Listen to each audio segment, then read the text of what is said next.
In today's video, I'm going to teach you how to fill a shape with color in Canva. This is a quick and simple way to make your designs pop, and I'll walk you through it step by step so you feel confident doing it yourself. First, head to the left-hand menu and click on Elements. This is where you'll find all the building blocks for your design. Scroll until you see the Shapes section, then pick the shape you want to use, like a rectangle or a circle. If you prefer shortcuts, press R on your keyboard for a rectangle or C for a circle.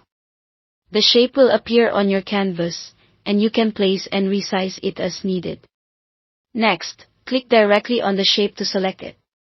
You'll know it's selected when you see the handles around it.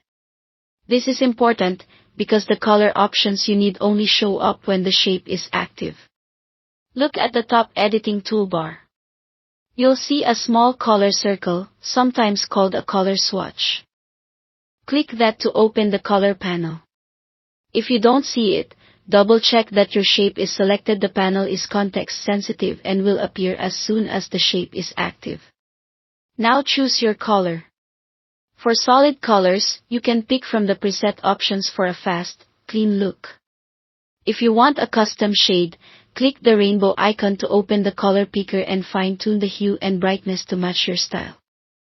If you're aiming for a multicolor look, choose a gradient option to add depth and dimension. You can also create your own gradient for a unique blend. And if you have a specific brand color in mind, enter its hex code in the custom color field to get an exact match. Need to pull a color directly from your design or a photo? Use the color picker to sample it so everything feels cohesive. As soon as you click a color, your shape will update instantly on the canvas. If you change your mind, simply choose a different color or use undo. A quick tip: when multiple shapes are selected, any color you pick applies to all of them at once, which is handy for keeping your design consistent. That's it.